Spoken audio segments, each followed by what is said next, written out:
Holy Spirit, angels, ancestors, guides, my team of the highest side resonance, thank you for this blessed hump day on this Oya Wednesday. Divine masculine, make it hot. Divine feminine, make it hot. Spirit, make it pop. So I was just sitting here doing some reminiscing of a time back in 2011 when I auditioned for this program, Motivating Excellence, with Rhapsody James. And I'm going to tell you, my unit, this is a time when I've never fought for anything like this before in my life. You know, I was inspired by watching season 1. And from then I said I wanted to go into this program where she was training commercial dancers to transition and understanding exactly what it is to work in the industry, right? And that's something that I've always wanted to do back then, right? So I asked for support from the family members, right? And I had family members that also lived in New York, so everything was working out. This is how things work out for you as well, right? Where you go with a plan and you see how things are around you. You have the resources and the help, right? So I was blessed enough to have supporting families over there, right, to stay with during the time and the time of the transition when I went to audition, right? Hundreds of dancers, right? We were in the Alvin Ailey studio, and I remember making it past a certain round, and now this was like down to like maybe 500 dancers at that time, and that room was sweaty that you could even see yourself in the mirror, and I was about to give up, right? I felt it, and I said it to myself, and I don't know, my higher self kicked in, you guys, and I said, you know what? She was choosing 20 dancers, 10 males and 10 females. It's raining right now. Oh yeah, energy coming out here, and I'm gonna stay out here with it. Ashe, because I was at the water yesterday, and everything is just being purified, right? Don't be afraid of the color black either. And I said to myself, I'm going to be one of these 10 guys. And from then it was on. And I remember just putting on a show for myself and for them, and auditioning. And when I made it past that round, there was going to be face-to-face interviews, but it wasn't held in the days that she really wanted it to be. So she said, for the ones that need to travel back home, we could do a virtual video, and you can explain to me, and like we can have that interview in depth, right, as to why I should choose you. And I had to call home, and I was like, I can't come home yet. I need to sit in front of this lady and tell her face to face. I cannot have this conversation through, Zoom, Skype, whatever. No, we're not doing that, right? So I took agency of that. And when I made the program and I went over there, it was an experience, right? We ended up having 21 individuals, right? The queen couldn't make up her mind, and because we just had this one individual, this one female that she just had to bring, right? So we had a odd number, but that's 21, closing the cycle of the world. You see how this is? That program gave a lot to me, forever will, right? I go back to that time, even going into the first month, right? The same energy that I was feeling in my hometown, it followed me, right? Not everybody was, right, able to get close to me, but they wanted to. But there was a glitch in the matrix, and we had people from different boroughs already, and people knew each other already, right? So I was, I had somebody from Toronto that came down too, but at the same time, it was integrating as a group now.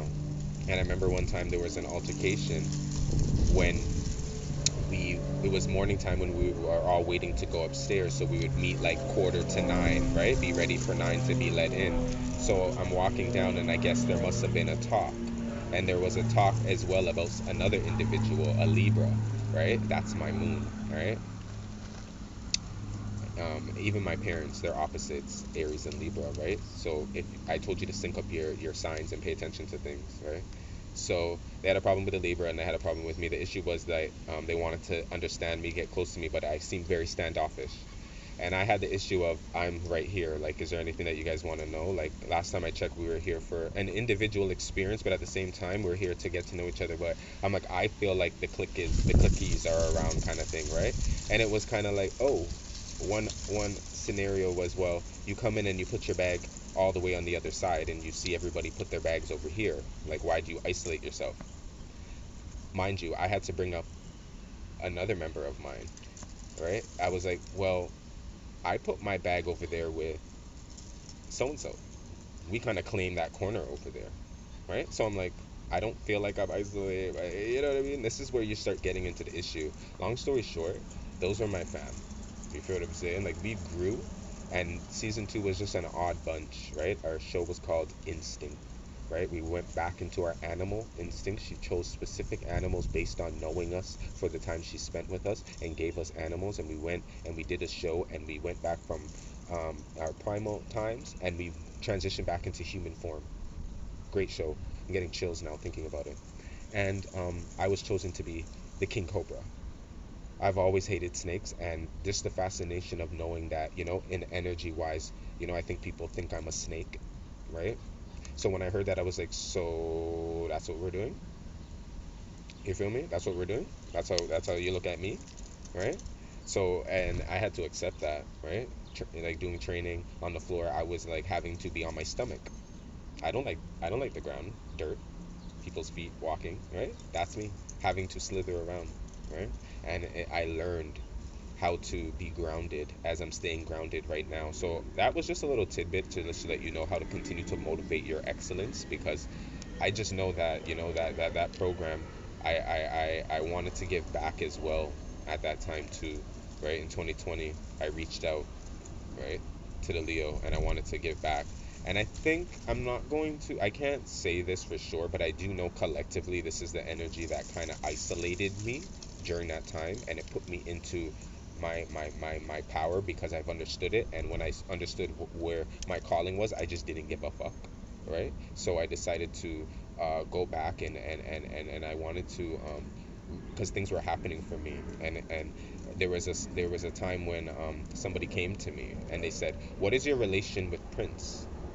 And they gave me like a Prince bandana, purple and everything, and I said, "I don't have no relationship with Prince." And it took me like no more than 20 seconds, boom, right?